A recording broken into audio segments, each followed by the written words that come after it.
The strength of a nation derives from the integrity of the home, यानी घर की अखंडता से ही एक राष्ट्र को ताकत मिलती है। और यह कहना था चीन के महान दार्शनिक कन्फ्यूशियस का। और डीएनए में हमारा पहला विशेषण भी इसी विचार से प्रेरित है। आज मेरा, आपका और हम सब का भारत आजादी के 70 वर्षों का जश्न मना रहा है। आप ये भी कह सकते हैं कि 133 करोड़ की आबादी वाला भारत अब यंग एट 70 हो गया है। लेकिन कुछ बातें ऐसी हैं जो आजादी के 7 दशक बीत जाने के बाद भी हमें गैर जिम्मेदार बनाती हैं। कल विशेषण के दौरान हमने आपको एक छोटी सी फिल्म दिखाई थी। हमने आपको बताया था कि कैसे देशभक्ति के मौसम में लोग सिर्फ एक तिरंगा खरीदकर अपना फर्ज अदा कर देते हैं और बाद में उसी तिरंगे का सम्मान नहीं करते। उस विशेषण के बाद सोशल मीडिया पर हमें आप सभी की बहुत सारी प्रतिक्रियाएं मिली। आप में से ज्यादातर लोगों ने हमारी पहल का स्वागत किया। लेकिन आज तिरंगे के सम्मान से जुड़ी उस सोच को उसके मुकाम तक पहुंचाना बहुत जरूरी है और इसके लिए हम असम से आई कुछ तस्वीरों की मदद लेंगे। हमें उम्मीद है कि ये तस्वीरें देखकर आपको राष्ट्रीय ध्वज और अपने देश के प्रति अपनी जिम्मेदारी का एहसास हो जाएगा। डीएनए में हम आपको पहले भी ये जानकारी दे चुके हैं कि असम में बाढ़ की वजह से हालात बहुत खराब हैं। असम के 25 जिलों के 30 लाख से ज्यादा लोग बाढ़ से प्रभावित हुए हैं। अब तक 100 से ज्यादा लोगों की मौत हो चुकी है। लेकिन जब तिरंगे के सम्मान की बात आई तो भयानक बाढ़ भी असम के लोगों का हौसला तोड़ नहीं पाई, उनकी देशभक्ति को हिला नहीं पाई। दिल को छू लेने वाली ये तस्वीरें बताती हैं कि देश प्रेम की भावना से प्रेरित जिम्मेदार नागरिकों के लिए स्वतंत्रता दिवस का क्या महत्व होता है। बाढ़ की वजह से कुछ लोगों ने अपनी छत पर तिरंगा फहराया। असम के कुछ स्कूल ऐसे थे जहां छात्रों और शिक्षकों की कमर के ऊपर से पानी बह रहा था, लेकिन उन्होंने अपनी जान की परवाह नहीं की और पानी में खड़े होकर उन्होंने तिरंगे को सलामी दी। इसके अलावा हमारे पास ऐसी तस्वीरें भी आई हैं जिनमें छात्रों को नाव में खड़े होकर राष्ट्रीय ध्वज फहराते हुए देखा जा सकता है। इन तस्वीरों के माध्यम से हम आपसे आज सिर्फ इतना कहना चाहते हैं कि स्थिति चाहे कितनी भी गंभीर क्यों ना हो, अपने देश को प्यार करने का मौका कभी नहीं गंवाना चाहिए। देश प्रेम से जुड़े इस जज्बे को साल के 365 दिन अपने दिल में संभाल कर रखिए, क्योंकि सही मायनों में ये भावना ही भारत की आत्मा है।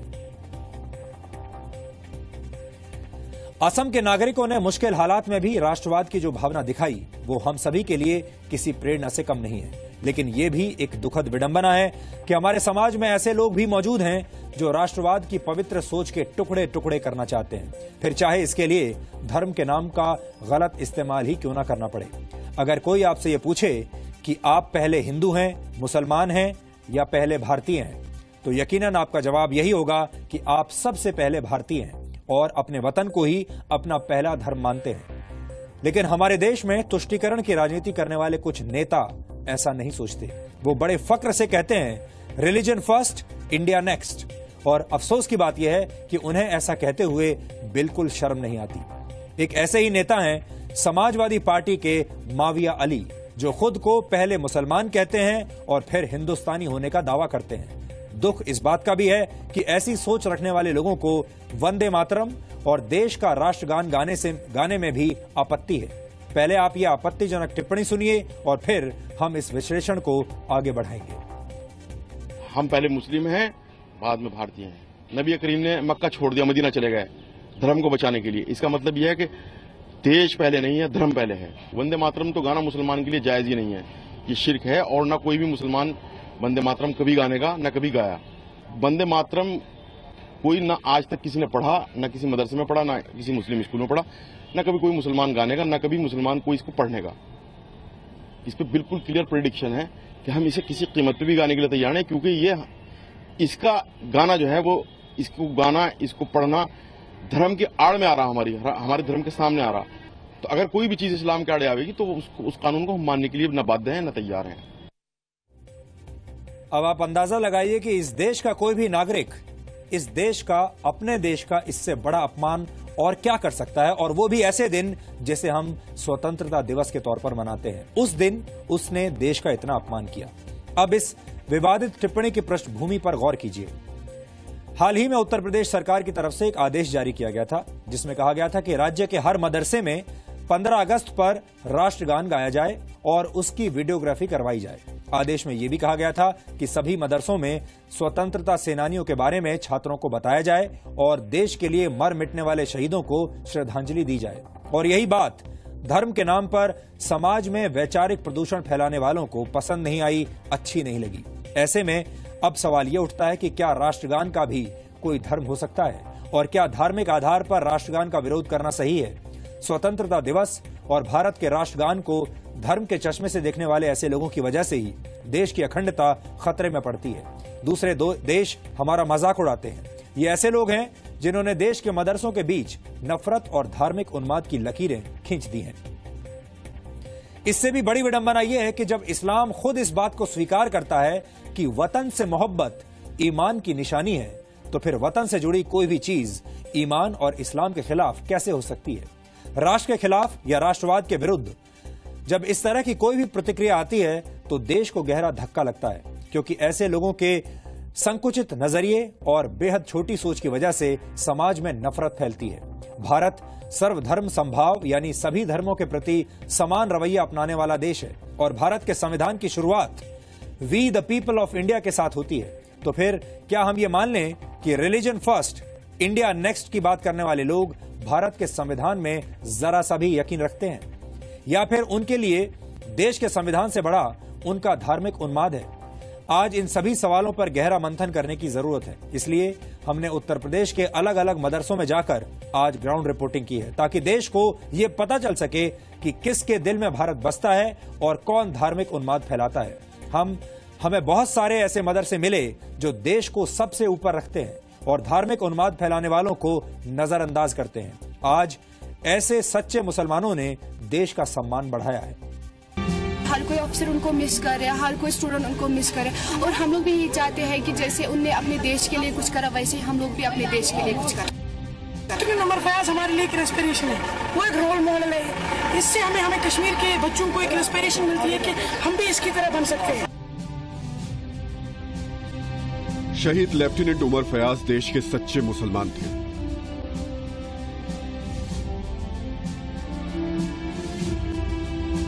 उन्होंने जीते जी इंडिया फर्स्ट की सोच में यकीन रखा और शहादत के बाद भी उमर फयाज की इंडिया फर्स्ट वाली सोच ही कश्मीर घाटी के सैकड़ों मुस्लिम युवाओं को एकजुट बांधने का काम कर रही है।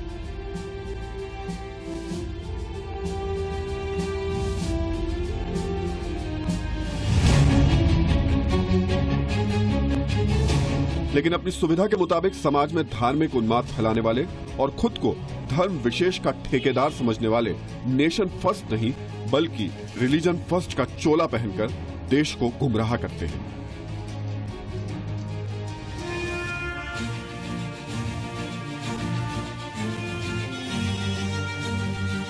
लेकिन क्या वाकई में देश का हर मुसलमान ऐसी सोच रखता है?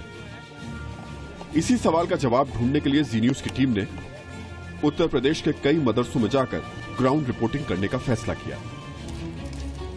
ये तस्वीरें सहारनपुर के देवबंद की हैं।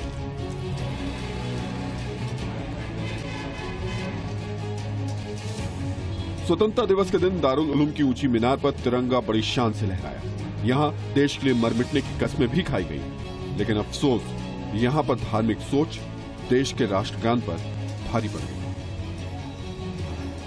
राष्ट्रगान करना जो है, गाना जो है मेरे ख्याल से तो जरूरी नहीं है। तो इसकी जगह दूसरी नज़में जो जैसे सारे जहां से अच्छा गुलिस्तान हमारा, हम बुलबुलें हैं इसकी, ये सारे जहां से अच्छा हिंदुस्तान हमारा, ये बहुत मशहूर गान है अल्लामा इकबाल साहब का। तो मैं समझता हूँ शायद वो गया, मैं तो हाजिर नहीं था वहाँ पर, मैं मौजूद नहीं था, मुझे नहीं मालूम, लेकिन मुझे लगता है शायद वो पढ़ा गया हो। हालांकि इसी के उलट कुछ मदरसे ऐसे भी थे जहां न सिर्फ आजादी का जश्न मनाया गया बल्कि राष्ट्रगान की मधुर धुनों ने भी 15 अगस्त के मौके को यादगार बना दिया।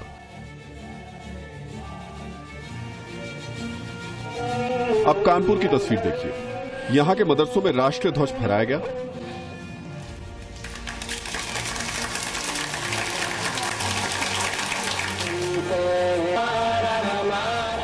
शांति का पैगाम देने के लिए कबूतर भी उड़ाए गए।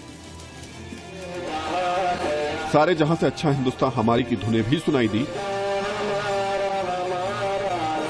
लेकिन यहां भी राष्ट्रगान और वंदे मातरम को लेकर लोगों में आपत्ति थी। गीत है उस पे मैंने बहुत गौर किया, उसमें एक लफ्ज आया हुआ है पंजाब, सिंध, गुजरात, मराठा। अब आप लोग से मैं सवाल करता हूं कि सिंध है कहाँ, इंडिया में है कि पाकिस्तान में है?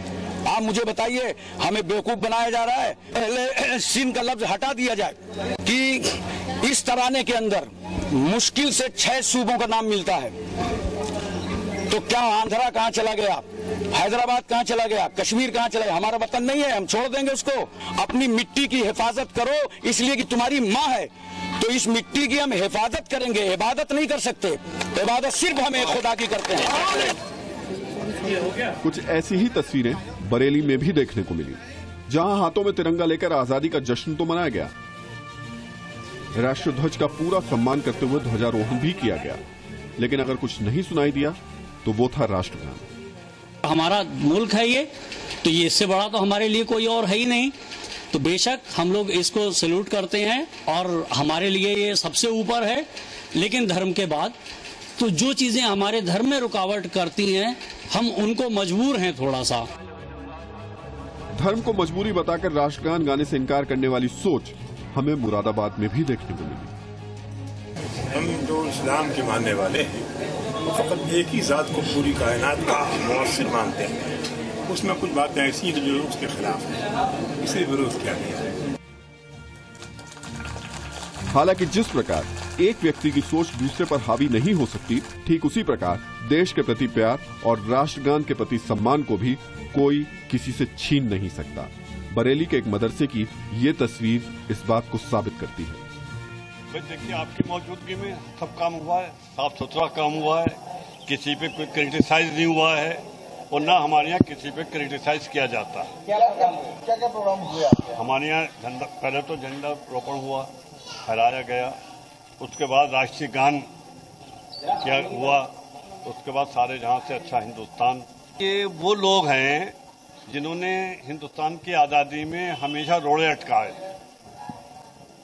और जो मुस्लिम कम्युनिटी थी वो हिंदुस्तान की आज़ादी में जेलों में भी गए और हर तरह की तकलीफें उठाई, मगर ये लोग ब्रिटिश गवर्नमेंट के साथ थे उस जमाने में, जो आज भी वही मेंटेलिटी है इन लोगों की। जी, मैंने राष्ट्रीय गान आज पढ़ा, मुझे बहुत अच्छा लगता है राष्ट्रीय गान, और राष्ट्रीय गीत हुआ, राष्ट्रीय गान हुआ। सुबह 8 बजे झंडारोहण किया गया और उसके बाद जनगण मन गाया गया। उसके बाद बच्चों ने सारे जहां से अच्छा और राष्ट्रीय गीत वगैरह के कार्यक्रम पेश किए। ये सिर्फ एक या दो तस्वीर नहीं है, हमें उत्तर प्रदेश के कई और शहरों में भी राष्ट्रवादी सोच की तेज हवाएं महसूस हुई।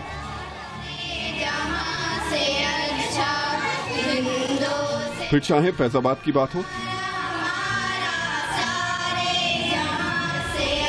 एक चीज समझने की है, वो ये है कि राष्ट्रगान संविधान के तहत अनिवार्य है, राष्ट्रगीत या उसके बाद कोई चीज नहीं है। भारत में पैदा होने वाला हर आदमी जो यहाँ की हवा में जीता है, पानी पीता है, वो राष्ट्रीय है और रहेगा।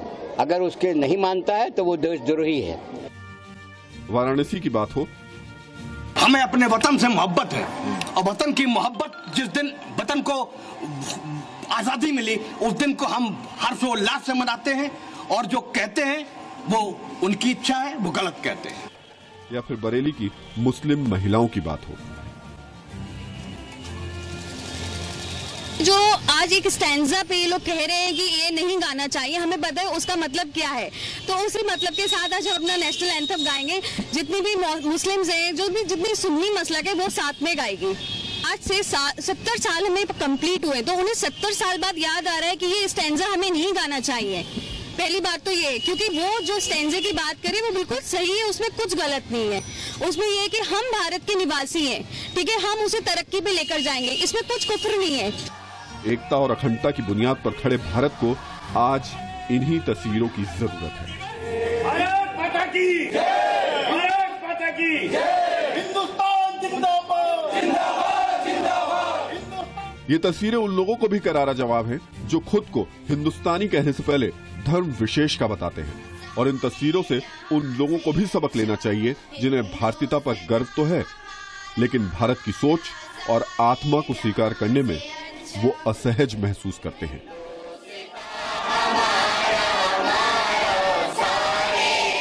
ब्यूरो रिपोर्ट, जी मीडिया। हमारे देश को तुष्टीकरण के नाम पर तोड़ने वाले नेताओं के लिए आज हमारे पास एक बिल्कुल नया गाना है। वैसे तो संगीत में नफरत को कम करने की रूहानी ताकत होती है, लेकिन इस गीत को सुनने के बाद धर्म के नाम पर नफरत फैलाने वालों को यह एहसास होगा कि देशभक्ति से बड़ा कोई धर्म नहीं होता। हमारे देश को आजाद हुए 70 वर्ष हो चुके हैं, लेकिन कुछ लोग आज भी धर्म और जाति की राजनीति के गुलाम बने हुए हैं। ये नया गीत ऐसे लोगों के विचारों को स्वच्छ बनाने में अपना योगदान दे सकता है और ये गीत मशहूर संगीतकार सलीम सुलेमान ने तैयार किया है और सलीम सुलेमान दोनों ने पूरे देश को इस गीत के जरिए ये बताया है कि उनके लिए देश पहले है और धर्म बाद में है।